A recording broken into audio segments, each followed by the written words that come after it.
मुझे इस बात का खौफ नहीं, किसी को बुरा लगता है तो लगे। मैं आपसे ये कहना चाहता हूं, कितने लोगों की धोतियों में 40-40 साल गुजार लिए तुमने, उनकी जूतियां उठाई, इनकी जय जय करते रहे, दोपहर में लाल पट्टा, शाम में हरा पट्टा डाल करके 40 साल वफादारी किया। आज उन आतंकियों ने, उन पाखंडियों ने तुम्हें कोने पे लगा दिया, कुछ हैसियत नहीं। क्यों? मैं एक कड़वा जुमला कहता हूं, ऐ मेरे अजीज बच्चों, याद रखो, ये दुनियादार सियासी नेता ये ऐसी लैला हैं जो रोज शोहर बदलती है। हाँ, ऐसी लैला के हाथ में हाथ दिया क्यों, जो बार बार शोहर बदलती है।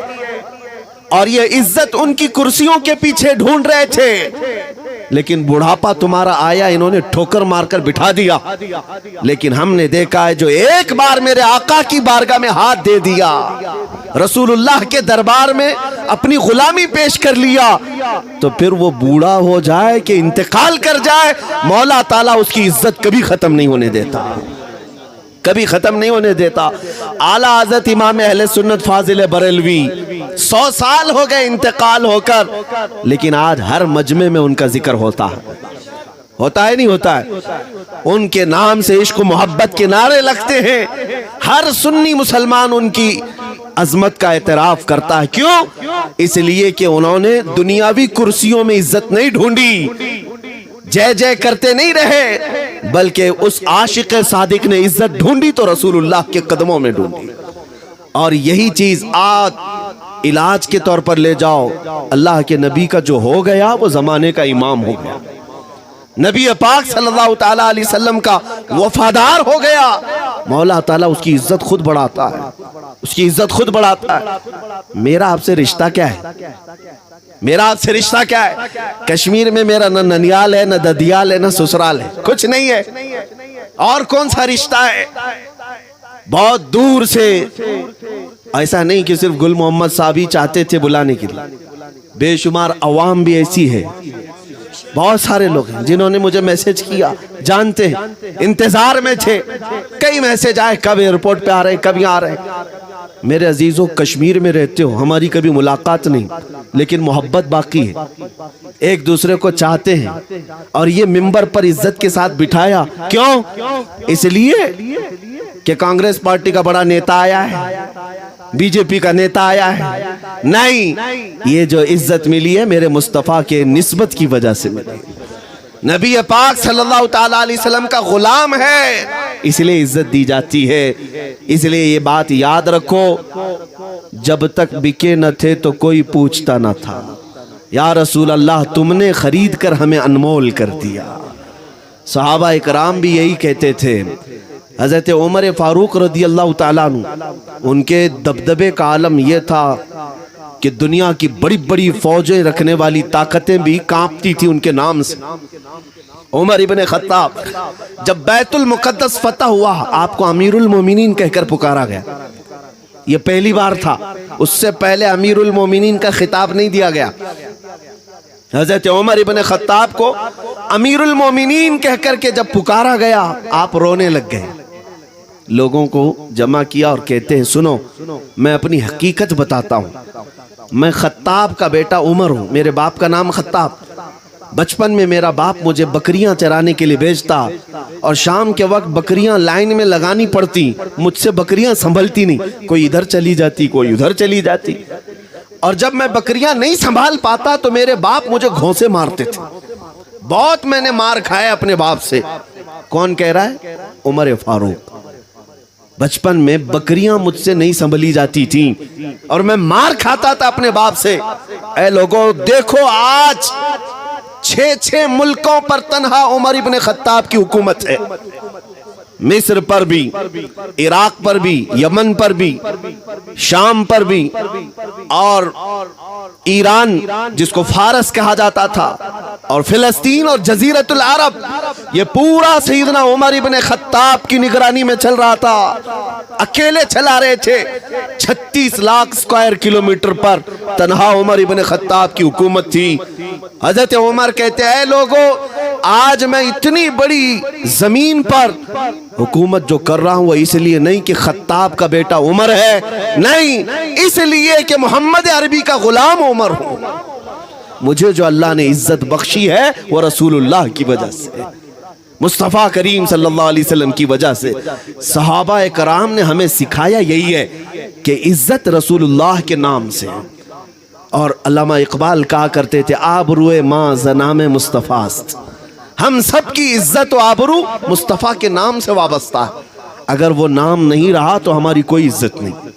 कश्मीरियों, खास तौर पर आज से और ज्यादा हसास हो जाओ, इसलिए नहीं कि तुम्हारे बच्चे मारे जा रहे हैं, इसलिए नहीं कि तुम्हारी जमीनें छीनी जा रही, बल्कि हसास इस मामले में हो, अल्लाह के हबीब और महबूब के हम वफादार हैं, हर मुसीबत गवारा है, नबी की तौहीन हरगिज़ गवारा नहीं।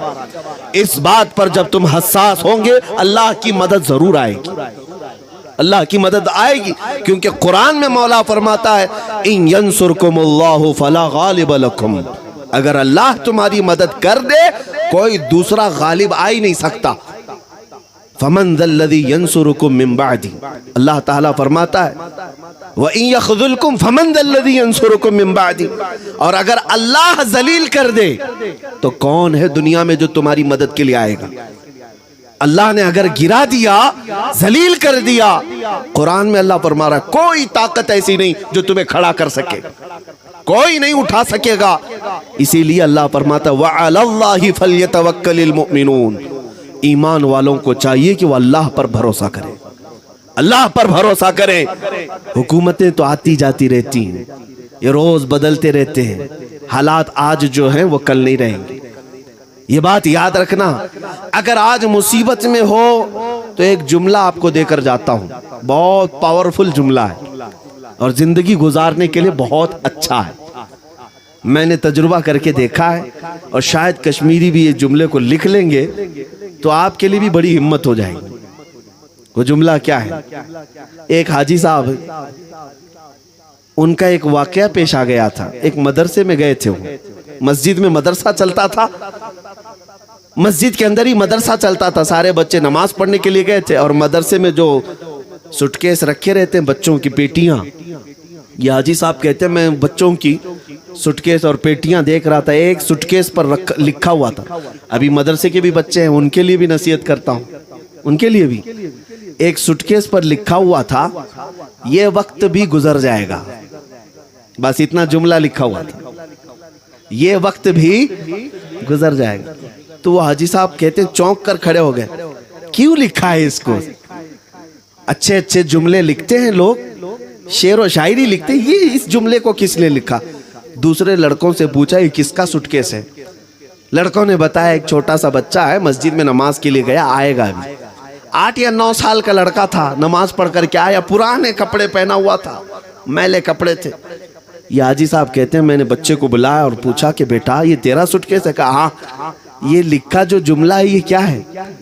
उसने कहा ये वक्त भी गुजर जाएगा। कहा ये क्यों लिखा? वो अपना सर झुका लिया, कहा कि बात दर हकीकत ये है, ये मेरी माँ का जुमला है, ये मेरी माँ की तरफ से दिया हुआ। हमारे घर का हाल ये था कि मैं जब 2 साल का था मेरे बाप का इंतकाल हो गया, मेरी माँ बेवा और मैं यतीम हो गया।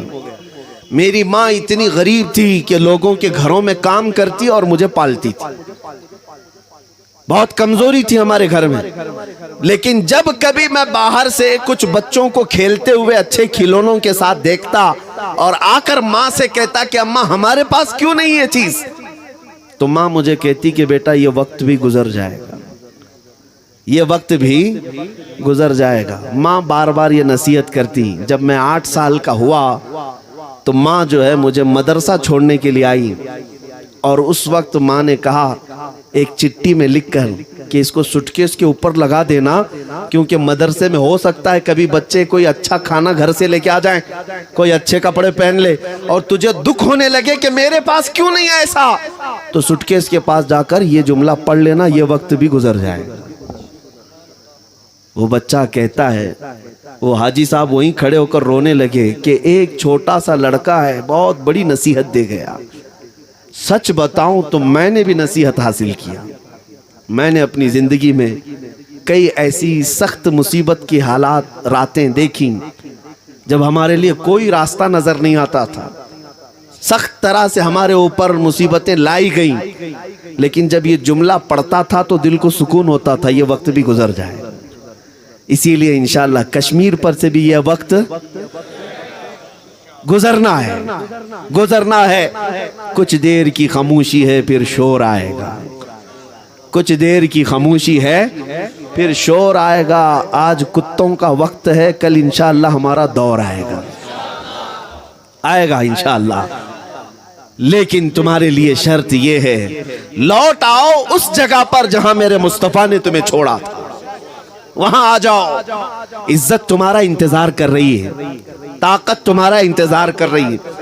लोग अगर ये समझते हैं, नौजवानों, एक और भी तुम्हारी फिक्र को मैं बदल लेता हूँ। कोई ये समझता है कि जिम से बॉडी बना करके लोगों को डराया जा सकता है, काजू बादाम खा करके ही बॉडी बनाई जा सकती है, ताकत का रौब दूसरों पर डाला जा सकता है। नहीं, ये सब तो ये दुनियावी मामलात हैं। मगर मैंने अपनी जिंदगी में देखा है अल्लाह जिसका रौब डालना चाहे, फिर चाहे वो कैसा भी बंदा हो। यूरोप आज बहुत ताकतवर है, सब कुछ है वहां पर। हॉलैंड में पार्लियामेंट के अंदर बैठे हुए मिनिस्टर्स डिस्कस कर रहे हैं किस बात पर? बहुत दूर एक मुल्क में व्हील चेयर पर बैठा हुआ एक आलिम, व्हील चेयर पर बैठा हुआ एक आलिम, वो लब्बैक या रसूल अल्लाह नारा लगा रहा है। यूरोप में खलबली मची, यूरोप में खौफ है, डर है। कहते नहीं, ये बहुत डेंजर आदमी हो सकता है, पैरों से माजूर है, पैर नहीं खड़े होने के काबिल, व्हील चेयर पर बैठा हुआ आलिम है। लेकिन यूरोप कहते बहुत डेंजर है, बहुत डेंजर है। पता ये चला ताकत और कुव्वत जो है तख्त और ताज का नाम नहीं, इश्क रसूल का नाम। अगर सीने में मेरे आका की मोहब्बत आई, फिर टांग ना हो, हाथ ना हो, अल्लाह तुम्हारा रौब पूरी दुनिया पर डालता है।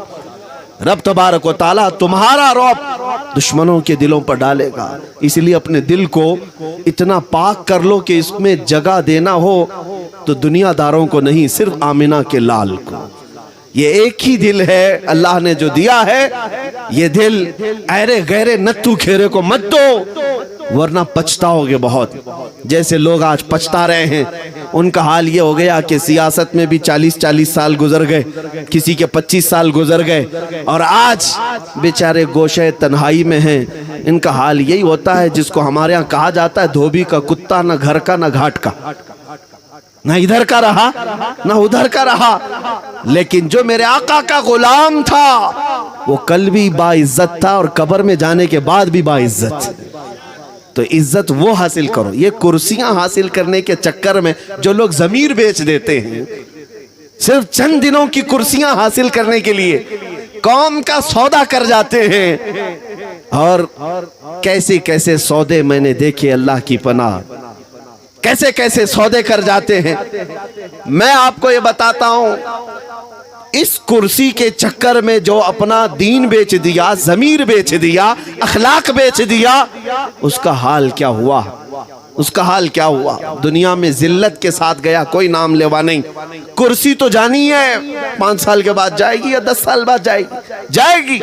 लेकिन 800 साल से हम एक कुर्सी को देख रहे हैं जिसको कोई हिला नहीं सका। वो अजमेर मोहल्ला की गरीब नवाज की कुर्सी है।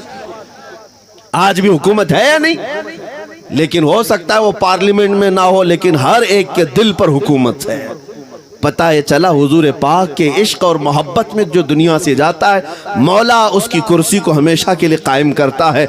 आला हज़रत इमाम अहले सुन्नत फाजिल बरेलवी फरमाते हैं, बेनिशानों का निशान मिटता नहीं, मिटते मिटते नाम हो ही जाएगा। हुजूर पाक सल्लल्लाहु ताला अलैहि वसल्लम की तरफ आ जाओ। मैं आपको एक मिसाल के जरिए से समझाता हूँ। एक मिसाल, इज्जत कहाँ ढूंढनी है, तुमको किस चीज में सबसे ज्यादा सीरियस होना है, मैं आपको बताऊं। सैयदना खालिद बिन वलीद सैफुल्लाहिल मसलूल। ऐ नौजवानों, उससे बेहतरीन आइडियल तुम्हारा हो सकता है कोई? कहाँ आज हमारे नौजवान ये टिकटॉक के मुजरों के पीछे पड़ गए। गंदे हॉलीवुड बॉलीवुड के नंगे लोगों के पीछे पड़ गए। उनका हाल तो जानवरों से भी बदतर है। दिखने वाले खुशनुमा इंसान हैं, लेकिन जानवरों से भी ज्यादा बदतर, जो टेलीविजन पर दिखते हैं, थिरकते नाचते हैं। ऐ नौजवानों, तुम्हारे आइडियल वो नहीं है, तुम्हारे आइडियल तो खालिद बिन वलीद है, सलाहुद्दीन अयूबी है, जिन्होंने अपनी जिंदगियां बहादुरी में पूरी दुनिया को दिखाया। मैं आपको बता रहा हूं, खालिद बिन वलीद 125 जंगों में शिरकत की है। कितनी? हाँ, क्रिकेट और फुटबॉल और वॉलीबॉल की बात नहीं कर रहा हूं, जंग का मैदान, गज़वा, जिहाद। ये इस कदर सख्त तरीन हालात होते हैं कि जान हथेली पर लेकर उतरना है।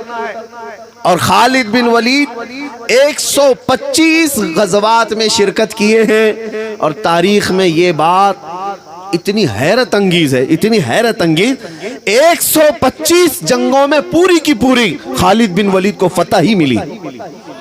एक भी जंग में शिकस्त नहीं, एक भी जंग में आपको शिकस्त नहीं। अब सुनो, वो खालिद बिन वलीद जंगे मौता में, वो खुद कहते हैं कि 9 बार तलवारें टूट गई उनके हाथ से। उनकी तलवार 35 किलो की होती थी। एक हाथ से तलवार उठाते, दूसरे हाथ से ढाल, 35-40 किलो की तलवार। 9 बार 9 तलवारें टूटी, लेकिन पीछे नहीं हटे थे। वो खालिद बिन वलीद। मैं क्यों बता रहा हूं? तवज्जो। खालिद बिन वलीद के नाम से दुनिया लरसती थी, खीमों में खलबली मची रहती थी कुफार के, अगर वो सिपह सालार बनकर आ गए।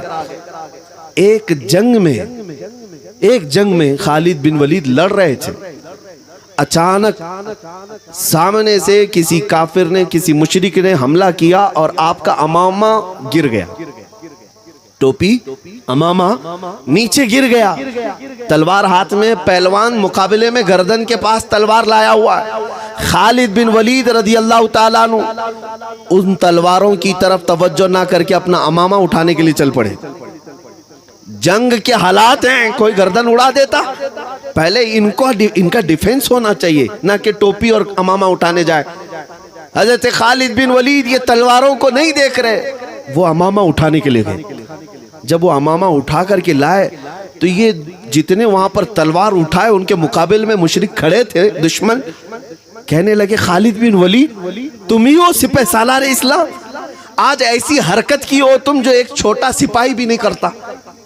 जंग का बहादुर आदमी सिर्फ अपने टोपी अमामा उठाने के लिए सामने लहराती हुई तलवारों को नहीं देख रहा। ऐसा कैसा किया तुमने? सुनो जवाब, यही मेरे बयान करने का मकसद है। खालिद बिन वलीद रज़ी अल्लाह ताला अन्हु कहते हैं, नादानो तुम्हें पता नहीं, ये खाली अमामा नहीं है, ये सिर्फ टोपी नहीं है, इसके अंदर मेरे रसूल पाक के 3 मुँह मुबारक हैं। बाल मुबारक तो कश्मीर में भी है ना। हाँ, 3 बाल मुबारक मेरे आका सल्लल्लाहु अलैहि वसल्लम के उन्होंने अपनी टोपी में रखे थे, हज़रत खालिद बिन वलीद। और वो दुश्मनों से कहते हैं, तुम क्या समझते हो हर जंग में मैं फतह जो हासिल करता हूँ, दुश्मनों के छक्के छुड़ाता हूँ, तो मेरे बाजुओं की ताकत नहीं, ये रसूलुल्लाह के मुँह मुबारक की बरकत। सुभान अल्लाह। हाँ, अल्लाह ताला मुझे जो फतह अता करता है वो इसकी निस्बत से है। देखो सहाबा जिस बात पर फख्र करते थे वो अपनी ताकत पर नहीं, रसूलुल्लाह की निस्बत पर फख्र करते। आज भी तुम ये सारे चक्कर छोड़ दो, कोई और फख्र करने का जरिया हमारे पास नहीं। मैं उस पार्टी का हूं, मैं इस पार्टी का हूं, मैं इस शहर का हूं, मैं उस शहर का हूं, कुछ नहीं। हम सगे भाई हैं, लेकिन हमारे अंदर कोई निस्बत फख्र करने की है तो रसूलुल्लाह के कदमों की निस्बत, बेशक इसी पर हमें फख्र भी। अब जो इज्जत की बात मैं कर रहा हूं, देखिए मेरे आका की गुलामी में चंद मिनटों के लिए भी आ गए ना, चंद मिनटों के लिए आए, उनकी इज्जत में अल्लाह ताला इजाफा करता है। सच्ची गुलामी हो। मदीने तैयबा का एक नौजवान यहूदी था, यहूदी घराने, माँ बाप यहूदी, बेटा भी यहूदी, अकलौता बेटा। एक दिन मस्जिद नबवी के पास से गुजर रहा था, रसूलुल्लाह को देख लिया। हुजूर पाक सल्लल्लाहु ताला अलैहि वसल्लम का हुस्न व जमाल, जो एक बार देखे वो आंखें बंद करना भूल जाए। सच्चे दिल से जो मेरे आका के चेहरे को देखे, यकीनन वो हुस्न अल्लाह ने अता किया था। मुख चंद बदर शाशानी है, माथे चमके लाठ नूरानी है, काली जुल्फ ते अख मस्तानी है, मखमूर अखें हिन मद भरियां, उस सूरत नू में जान अखां, जान अखां की जाने जहां अखां, सच अखां रब दी शान अखां, उस शान तो शाना सब नबियां। सुभान अल्लाह मा अजमलका मा अकमलका मा अहसनका, किथे महर अली किथे तेरी सना, गुस्ताख अखे की तिजा अड़ियां। ये मेरे आका सल्लल्लाहु ताला अलैहि वसल्लम के हुस्न की अक्कासी करता हुआ शायर। वो नौजवान हुजूर को एक बार देखा, फिदा हो गया। सुभान अल्लाह। बार बार हुजूर को देखने की तलब बढ़ती रही। था यहूदी, इस्लाम लाया नहीं। अब किसी ने जाकर इसके माँ बाप से शिकायत कर दी, कहा कि तुम्हारा बेटा तो मोहम्मद रसूलुल्लाह को देखने के लिए दरवाजे पे खड़ा रहता है। माँ बाप को बहुत गुस्सा आया। माँ बाप ने पूछा क्या तू वहां जाता है? उसने कहा हाँ मुझे वो बहुत अच्छे लगते हैं, मैं देखना चाहता हूँ। माँ बाप ने कहा कल से तू नहीं जाएगा, पाबंदी लगाई। लेकिन ये पाबंदी ऐसी है जिसके दिल में उनका इश्क होता है ना, आला हजरत फरमाते हैं कि जान है इश्क मुस्तफ़ा रोज फजू करे खुदा, जिसको हो दर्द का मजा नाज़े दवा उठाए क्यों। रोज ये बढ़ता ही जाता है दर्द, हुजूर की मोहब्बत का दर्द।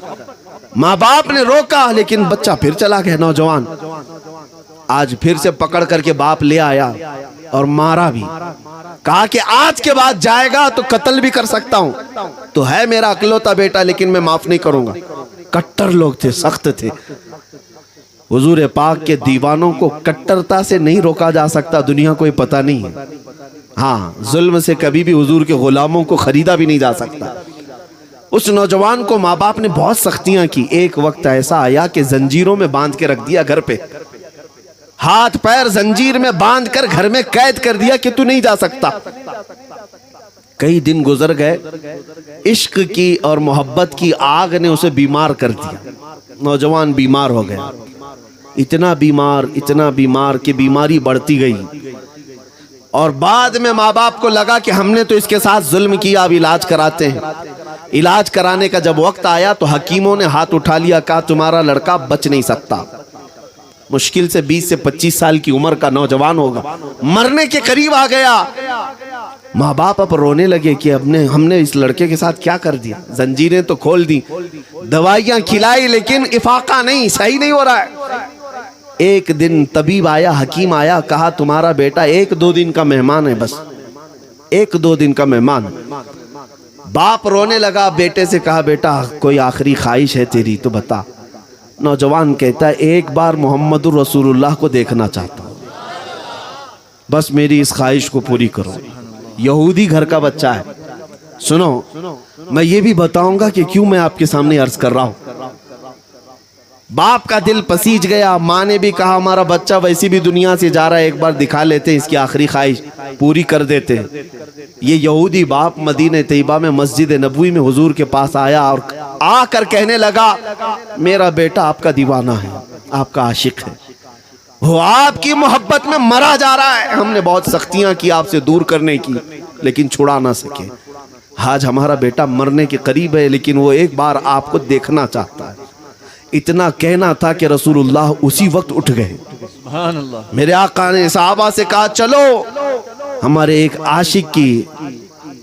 आशिक ने हमें याद किया, उसके घर हम चल रहे। रसूल पाक सल्लल्लाहु ताला अलैहि वसल्लम चल करके घर आए, उस यहूदी के घर आए, अपने आशिक के सादिक के घर। जब आए तो वो बीमार इतना था कि बिस्तर से उठ नहीं सकता। नबी पाक उसके सिराने के पास आकर बैठ गए। सुभान अल्लाह। ऐ नौजवानों, कितना वो प्यारा वक्त होगा। हम भी तमन्ना यही करते हैं जब मौत करीब आए तो मेरे आका हमारे सिराने के पास, फिर मौत का दर्द क्या महसूस होगा। उस हुस्न को देखने में जो मसरूफ होगा उसे रूह निकलने का एहसास भी नहीं होगा। तमन्ना करते हैं कि नहीं करते। नबी पाक जब उसके सिराने के पास आए तो वो नौजवान आंखें भर भर कर देखने लगा और रोने लगा। अल्लाह के नबी ने हाथ देकर उठाया और कहा क्या अभी वो वक्त नहीं आया कि तुम कलमा तैयबा पढ़ो और इस्लाम ले आओ। सुभान अल्लाह। ईमान ले आओ। उस नौजवान ने कहा मैं तो कब का आपके ऊपर अपना सब कुछ कुर्बान कर चुका, अगर कहना जरूरी है तो मैं कह देता हूँ ला इलाहा इल्लल्लाह मुहम्मदुर रसूलुल्लाह सल्लल्लाहु अलैहि वसल्लम। और वो इतना जुमला कहा। अब जो बात है तवज्जो से, आखिरी बात तवज्जो से, ये वक्त कौन सा था? बुजुर्गों ने लिखा है कि ये फजर से जोहर के बीच का वक्त था, चाश्त का टाइम, नाश्ते का वक्त। उस वक्त नबी पाक सल्लल्लाहु ताला अलैहि वसल्लम उसके पास थे। वो कलमा तैयबा पढ़ा, हुजूर के हाथों में ही रूह निकल गई, इंतकाल कर गया और उठाया गया। जानते हो, उठाया गया। अब जनाजा, इस नौजवान का मकाम क्या है? 1 मिनट मेरे आका को देखा, कलमा पढ़ा और सहाबियत का मकाम पा गया। सुभान अल्लाह। सहाबी किसे कहते हैं? सहाबी, सहाबियत। सैयदना गौसे आजम अब्दुल कादिर जीलानी रदी अल्लाह ताला अन्हु, गौसे आजम बगदादी फरमाते हैं सहाबा का मकाम क्या होता है जानते हो? सहाबा जिन घोड़ों पर बैठकर जिहाद में जाते थे, उन घोड़ों के टाप के नीचे से जो धूल उड़ती है, वहां तक भी किसी गौस का मकाम नहीं पहुंच सकता। सुभान अल्लाह। और वो नौजवान, जिंदगी में एक नमाज का वक्त भी नहीं आया, फजर के बाद और जोहर से पहले ईमान लाया, इंतकाल कर गया। एक नमाज भी फर्ज नहीं हुई, लेकिन मकाम क्या पाया? गौस से भी बड़ा मकाम पाया। किस वजह से? तस्बीह से नहीं, पेशानी से नहीं, सिर्फ और सिर्फ दीदारे मुस्तफा से पाया। इसीलिए कुरान कहता है वलिल्लाहिल इज्जतु वली रसूलिही वलिल मुमिनीन। इज्जत तो अल्लाह के पास है और रसूल के पास है। तुम इधर उधर क्यों इज्जत ढूंढ रहे हो? एक बार मेरे आका की वफादारी करो, फिर अल्लाह ताला तुम्हें बहुत इज्जतों से नवाजेगा, बहुत इज्जतों से नवाजेगा। फिर किसी और मौके पर आपसे हम कलाम करेंगे। अल्लाह तबारक व ताला आप सबके दिलों को मेरे आका की मोहब्बत के लिए कुशादा फरमाए। अल्लाह तबारक व ताला हर एक की आंखों में नूर अता फरमाए, दिलों में सुरूर अता फरमाए। और बारगाह मुस्तफ़ा में आज मैं वही जुमले अर्ज करना चाहूँगा। हमारा नौजवान अगर रास्ता भटक गया है, मैं दावत देता हूँ वापस आ जाए। ये नशा को छोड़ दे, ये ताश के पत्ते, ये शराब की बोतलें तुम्हारे लिए नहीं है। तुम्हारे लिए अल्लाह ने जन्नत की नेमतें सजा रखी हैं, तुम्हारे लिए मेरे आका का दीदार रखा है। तुम दुनिया की लज्जतों को और ये फानी ख्वाहिशात को देख करके इनके पीछे मत भागना। ये फानी चीजें हैं, ये शहद दिखाए जहर पिलाए, कातिल डाइन शोहर कुछ, इस दुनिया इस मुर्दार पे क्या ललचाए, दुनिया देखी भाली है। आओ नौजवानों, आज इस मैदान में हम अज़्म करते हैं मेरे आका सल्लल्लाहु अलैहि वसल्लम को हाजिर और नाजिर जानते हुए यूं अर्ज करते हैं, या रसूल अल्लाह, मैं मुजरिम हूँ आका, मुझे साथ ले लो। मैं मुजरिम हूँ आका, मुझे साथ ले लो। कि रस्ते में हैं जा बजा थाने वाले, चमक तुझसे पाते हैं सब पाने वाले। मेरा दिल भी चमका दे चमकाने वाले, बरसता नहीं देख कर अब्र रहमत, बदों पर भी बरसा दे बरसाने वाले। और आपके लिए यही मैसेज है, आखिरी मैसेज है, इधर उधर मत ढूंढना कि मेरे पास ये नहीं, मेरे पास वो नहीं। सब कुछ मिल जाएगा, सब मिलेगा। शर्त सिर्फ एक ही है कि मोहम्मद से वफा तूने तो हम तेरे हैं। ये जहां चीज है क्या, लाहो कलम तेरे हैं। व आखिरु दावाना अनिल हम्दुलिल्लाहि रब्बिल आलमीन। नारे तकबीर, लगाओ पूरे नारे लगाओ। नारे रिसालत।